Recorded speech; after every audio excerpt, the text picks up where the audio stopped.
Assalamualaikum warahmatullahi wabarakatuh. Alhamdulillah wa syukurillah. Ashhadu an la ilaha illallah wahdahu la syarikalah. Wa ashhadu anna Muhammadan abduhu wa rasuluhu amma ba'du. Pendengar RRI Perompak Pontianak yang dikasihi dan mengasihi Allah di mana saja berada. Alhamdulillah, bersyukur kita kepada Allah yang mana di pagi hari yang cerah ini Allah Subhanahu wa taala masih memberikan kepada kita semua nikmat kesehatan, kekuatan, panjang umur sehingga kita masih diberikan kesempatan menghirup udaranya di pagi hari yang penuh barokah ini. Berselawat kita kepada baginda Rasul Muhammad sallallahu alaihi wasallam. Semoga dengan kita bersalawat kepada baginda Rasul Muhammad sallallahu alaihi wasallam, harapannya adalah untuk mendapatkan syafaatnya di yaumil akhir nanti. Amin ya rabbal alamin. Pendengar RRI Perompak Pontianak yang dimuliakan oleh Allah. Pada pagi hari ini pembahasan kita adalah tentang penyakit hati. Saimin saimat pendengar RRI Perompak Pontianak yang dimuliakan oleh Allah.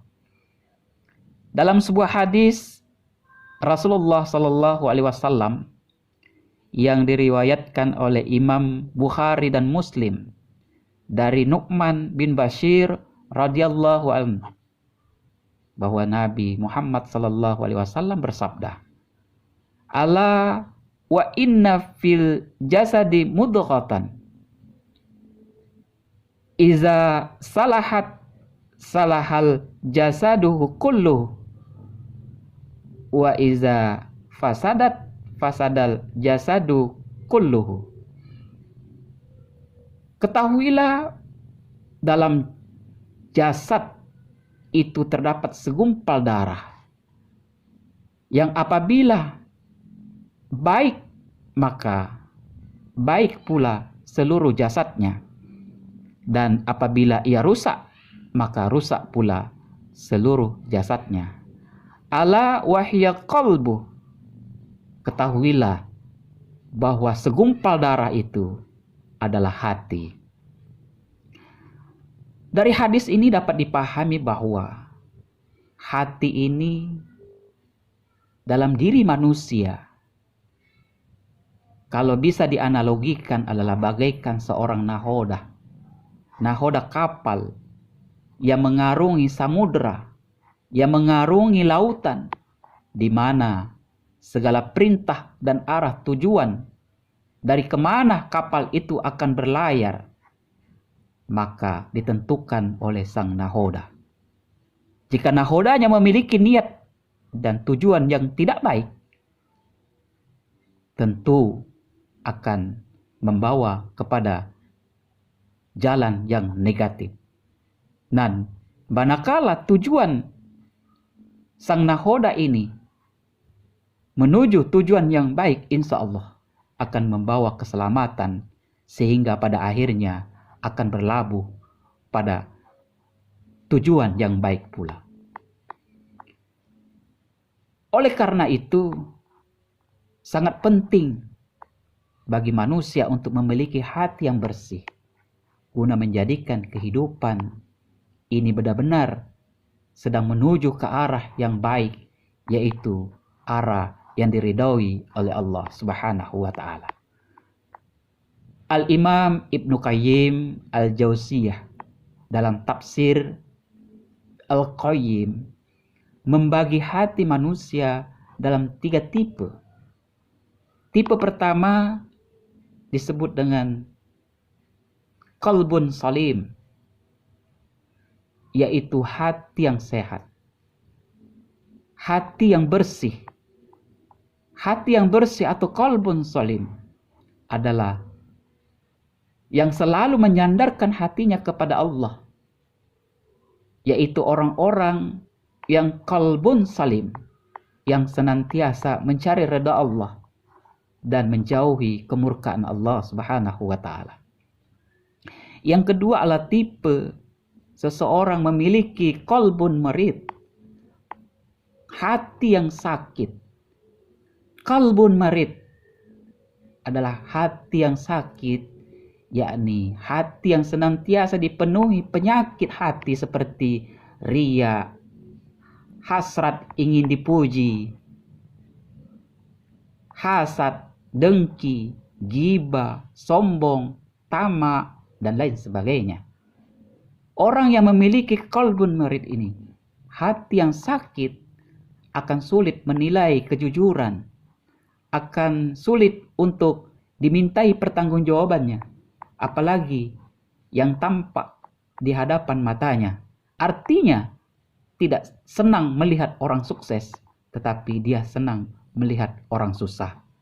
Ketika melihat orang yang senang, yang timbul di hatinya adalah rasa iri, dengki. Kalau dia melihat kawan memperoleh rezeki, timbul resah, gelisah, dan pada akhirnya menjadikan kebencian dalam hatinya.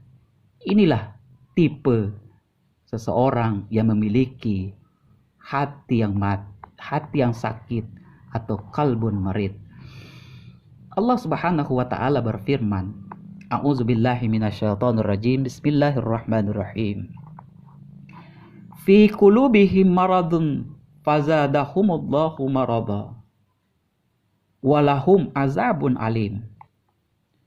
Dalam hati mereka ada penyakit, lalu ditambah Allah penyakitnya. Dan bagi mereka siksa yang sangat pedih. Bima kanu yaksibun, disebabkan mereka berdusta. Hadirin shaimin saimat yang dimuliakan oleh Allah. Tipe yang ketiga adalah tipe seseorang yang memiliki hati yang mati atau qalbun mayit. Qalbun mayit atau hati yang mati adalah sepenuhnya di bawah kekuasaan hawa nafsunya. Perilakunya sepenuhnya di bawah kekuasaan hawa nafsu yang dia miliki. Sehingga ia terhijab, terlindungi dari mengenal Allah. Hatinya penuh dengan kesombongan. Hati yang mati adalah sama sekali tidak mau beribadah kepada Allah. Hati yang mati juga tidak mau menjalankan perintah dan apa-apa yang diredai oleh Allah Subhanahu wa taala. Hati yang mati ini adalah hati yang selalu memperturutkan hawa nafsunya. Orang yang hatinya sudah mati tidak peduli tentang murka Allah dan tidak mau melakukan perbuatan yang memperoleh reda Allah Subhanahu wa taala. Demikian juga bagi seseorang yang memiliki qalbun mayit, apabila ia menolak, mencegah, membenci sesuatu karena dia memperturutkan hawa nafsunya, bahkan perbuatan baik dan ibadahnya pun juga dilakukan karena hawa nafsunya.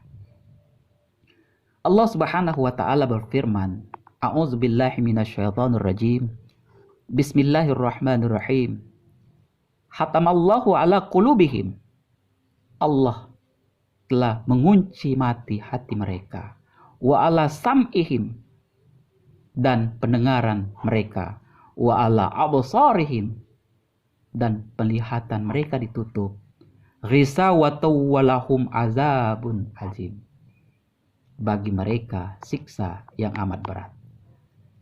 Kaum muslimin pendengar Pro 4 yang dimuliakan oleh Allah, bahwasannya orang-orang yang memiliki hati yang mati atau qalbun mayit dan orang-orang yang memiliki hati yang sakit atau qalbun marid adalah orang tersebut akan jauh dari hidayah Allah, jauh dari rahmat Allah, jauh dari hidayah Allah. Tindakan-tindakan pun akan melampaui batas. Dan manakala diberi kekuasaan atau menjadi pemimpin, ia akan melakukan perbuatan semena-mena terhadap orang-orang yang dipimpinnya. Ibadahnya pun yang dia lakukan semata-mata untuk memperoleh kepuasan hawa nafsunya dan mendapatkan sanjungan dari orang-orang atau manusia yang ada di sekitarnya.